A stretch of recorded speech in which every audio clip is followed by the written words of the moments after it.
नमस्कार दोस्तों, आज हम एक ऐसे इंटरव्यू पर बात करने वाले हैं जिसने पूरे सोशल मीडिया पर चर्चा पैदा कर दी है। इस इंटरव्यू में संत रामपाल जी महाराज ने अपने जीवन, अध्यात्म, गुरु आदेश, शास्त्रार्थ, हिंदू मुस्लिम एकता और भविष्य को लेकर कई बड़े दावे किए हैं। उन्होंने बताया कि कैसे एक जूनियर इंजीनियर की नौकरी छोड़कर उन्होंने अध्यात्म का मार्ग चुना, क्यों उन्होंने भगवान की भक्ति को सबसे ऊपर रखा और कैसे वे मानते हैं कि इंसान और पशु में अंतर केवल परमार्थ और भक्ति से होता है। इस वीडियो में हम बिना किसी पक्षपात के उनके हर महत्वपूर्ण बयान को सुनेंगे, समझेंगे और उस पर अपनी प्रतिक्रिया देंगे। आखिर उन्होंने ऐसा क्या कहा कि लोग उनकी बातों से प्रभावित हैं? तो वीडियो को अंत तक जरूर देखिए, क्योंकि आज के इस रिएक्शन में कई ऐसी बातें सामने आएंगी जो आपको सोचने पर मजबूर कर देंगी। चलिए शुरू करते हैं। आओ भाई महाराज जी नमस्कार। आपका स्वागत है पत्रकारों का। आपका धन्यवाद यहाँ पहुँचने पर, इतनी गर्मी में आए हो। धन्यवाद आपका, आपने कीमती समय हमें दिया। अपने कोई ऐसी बात नहीं, अब तो जो भक्तों को छोड़ के आप अपना कीमती समय हमें दे रहे हैं। कोई बात नहीं। छोटा सा प्रश्न है मेरा। हाँ बताओ जी। जब कोई व्यक्ति पैदा होता है तो उसका ध्यान होता है कि मैं पैसे कमाऊं और अपने परिवार का लालन पालन करूं। हाँ ठीक बात है। तो आपने वो रास्ता क्यों नहीं चुना? पहले मैंने वही रास्ता चुन रखा था। अच्छा। फिर मुझे अध्यात्म ज्ञान हुआ कि जब आप परमार्थ पर लगेंगे तो अपना भी भला करेगा भगवान और दूसरे का भी होगा। अपने लिए तो पशु भी करता है, पक्षी भी करते हैं, एक दूसरे का छीन कर खाते हैं, यही इंसान कर रहे हैं। इसलिए इंसान में और पशु में अंतर होना चाहिए। अच्छा। और भगवान का एक विधान है, कर भला हो भला, अंत भले का भला। आपको मालूम कैसे पड़ा कि भाई मेरे को इस रास्ते पे जाना चाहिए? ऐसा कुछ तो हुआ जीवन में आपका? वो बहुत बड़ी कहानी है यार। वो कहानी इतनी लंबी है, इतना टाइम नहीं, मैं थोड़ा ब्रीफ कर देता हूँ। हाँ। मैं जूनियर इंजीनियर था, इरिगेशन डिपार्टमेंट। अच्छा। तो मेरा रिश्तेदार है, वो आया मेरे पास कि एक परम संत है, उससे मिलाता हूँ। भगवान की इच्छा बचपन से थी, गुरु संस्कार। तो उनसे मिला। वो 104 साल के थे, ब्राह्मण कुल में जन्म था उनका। उन्होंने कहा बेटा भक्ति कर, ये 2 दिन का जीवन है। पृथ्वीपति चकवे गए जिनके चक्कर चलंत, रावण श्रीखे कौन गण ऐसे गए।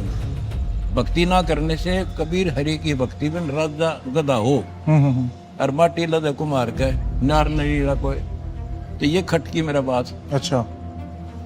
उनके चरणों में नमन किया। फिर कैसे भला हो, कैसे इस दुख से छुटकारा हो, फिर उनको भी डिटेल से बताया। हमने उनके चरण पकड़ कर दीक्षा ली। दीक्षा की, भक्ति की, नौकरी भी की। अच्छा। एक दिन अचानक उन्होंने कहा बेटा मैंने बहुत दृष्टि चुरा ली है, 1 लाख शिष्य है, तेरे जैसा नेक और शुद्ध आत्मा मैंने दिखता को नहीं। अच्छा। आज से मैं अपना उत्तराधिकारी आपको बढ़ाता।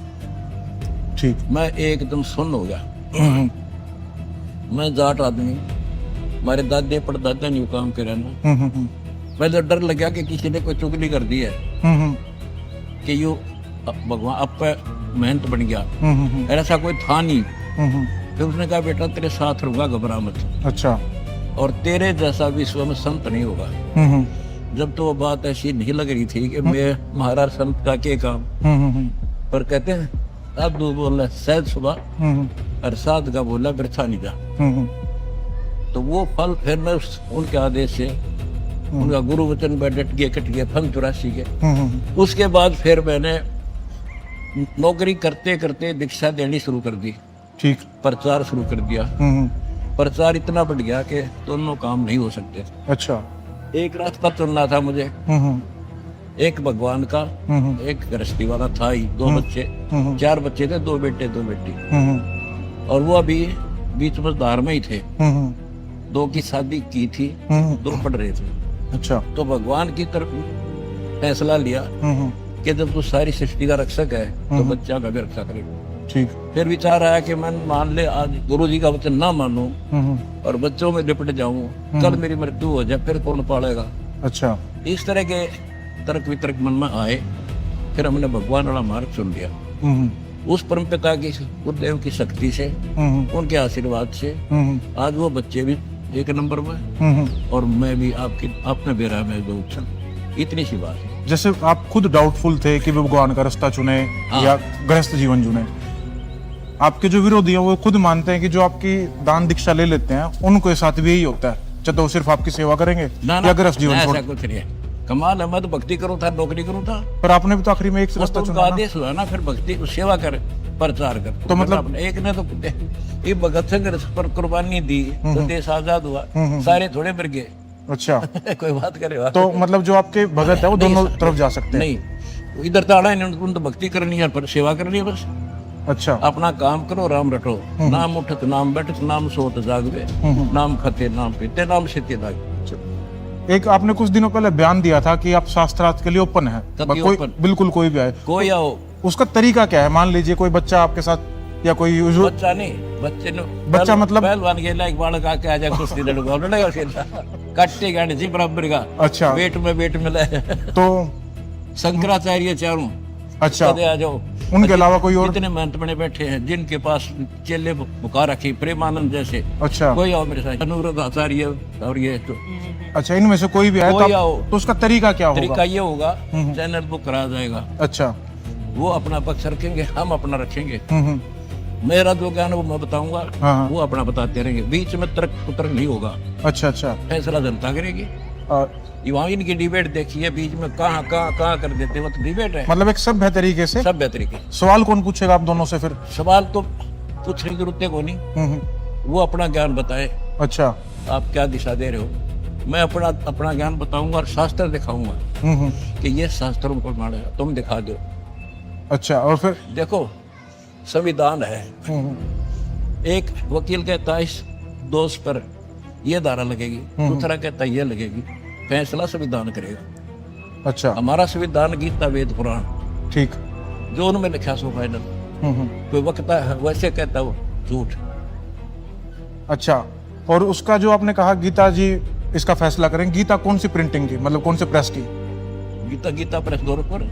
अच्छा उसको आप आधार मानेंगे? सारे मान रहे, मैं क्या मानूंगा। अच्छा तुम मानते हो उसको ले लेंगे, वो मानते हो जिसने। जैसा कि पत्रकार महोदय आप जी ने संतों के साथ डिबेट का प्रश्न किया है, उसके लिए मैं सभी हिंदू धर्म के धर्म गुरुओं से एक प्रश्न पूछता हूँ, कौन ब्रह्मा का पिता है, कौन विष्णु की माँ, और शंकर का दादा कौन है, हमको दे बता। इनको ना पता हो ना, फिर मैं बता दूंगा डिबेट में। आप लोगों से पहले भी संत हुए, हाँ। जैसे ओशो थे, उनके बारे में आपका क्या विचार है? दिन था उधर कभी जीरो, बट उनके भी काफी अच्छे फॉलोवर हुए। फॉलोअर तो एक स्टूडेंट है, उसने 2 जमा 2 5 पढ़ा देगा, 2 गोरट लेगा तो वो तो क्लियर दूसरा करेगा नहीं, 5 नहीं होते 4 होते हैं। जैसे आप एक टाइम पे जूनियर इंजीनियर थे, पढ़े लिखे थे, ऐसे ही ओशो के जो भगत थे वो तो अमेरिकन थे ज्यादातर, वेस्टर्न कल्चर के। उनने कभी ना पता वेस्टर्न ने, बट भक्ति तो भारत में है थोड़ी बहुत है, तो वहाँ तो है नहीं कुछ भी। बट यहाँ तो ढकोसले ज्यादा हैं। ढकोसले तो भी तो मैं खड़ा हुआ, मेरे को खड़ा किया। नहीं आप एक देख मैं सिंपल कपड़े हैं और वो करंट कितने पाउंडर कर रहे, कहते कंठी माला पहरे से क्या हो, ऊपर डूंगा साधु का और भीतर का क्या खो, ऊपर दिखावा संतर भक्ति है नहीं, तो जीरो हमें। जो जैसे आपने ये इतना बड़ा वो बना रखा है साम्राज्य, कुछ लोग इस साम्राज्य के नाम पर कुछ गलत काम करते हैं, नाम तो नहीं लेंगे उनका, उनके बारे में आपके क्या विचार है? देखो जिनको आत्मज्ञान नहीं है वो ऐसे कर्म करा करें। हमने भगवान से भय है, डर है, कल संसार छोड़ कर जाएंगे, उसको पाई पाई का हिसाब देना होगा। गरीबदास की वाणी में है, तुमने उस दरगाह का महल नहीं देखा और धर्मराज में कह तिल तिल का लेखा। हमने वो डर दिखा है, वहाँ के जवाब देंगे इन दिखता को ना बालक है तो जो पैसा लेकर इस जहर न खावे, जिंदा जी नरक में खावे। जैसे कुछ संत हैं वो कह रहे हैं भाई इकट्ठे हो जाओ अदरवाइज आप कटोगे, उनका इकट्ठे होने का भाव था कि भाई आप हिंदू इकट्ठे हो जाओ, मुसलमान आपको काट देंगे। बट मैं आपके यहाँ घूमा, मुझे यहाँ दिख रहा है कि भाई हिंदू मुसलमान की एकता है। ये आपने मतलब कहाँ से शुरुआत की? देखो मैं कबीर जी का फॉलोअर हूँ, मेरा कबीर भगवान है और उन्होंने हिंदू मुस्लिम एक सब एक बताया, जीव हमारी जाति है, मानव धर्म हमारा, हिंदू मुस्लिम सिख ईसाई धर्म नहीं कोई ना। पहले कौन थे?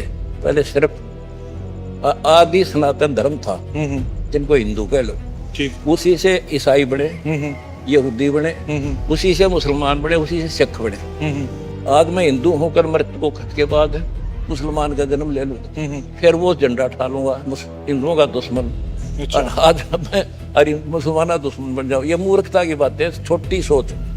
भगवान के विधान से जो परिचित नहीं है वो डिवाइड करेगा। आपको लगता है भारत में हिंदू खतरे में है? नो, उनकी सोच खतरे में है। नहीं, ये मतलब उनके मन में, आपने कहा ना उनकी सोच खतरे में हाँ, है। सोच। उनके अंदर ये सोच किसने डाली कि भाई हिंदू खतरे में है? किसी ने तो डाली। अज्ञान ने डाली। उनको ये ज्ञान नहीं, तुम हम सारी सृष्टि के जीव एक भगवान के बच्चे हैं। अच्छा। या इनकी सोच खत्म है, अधूरी सोच है, या हो जाएगी फिर काम रहे कोई ना। और आपको क्या लगता है कि भाई आप इस काम को, मतलब जो आप कह रहे हैं, सोच को मैं ठीक कर दूंगा, कर पाएंगे? शक्ति कर दूंगा। सारी पृथ्वी पे आदि सनातन धर्म का बढ़ा देंगे हम, देख 4 साल में कर दूंगा, नोट कर ले।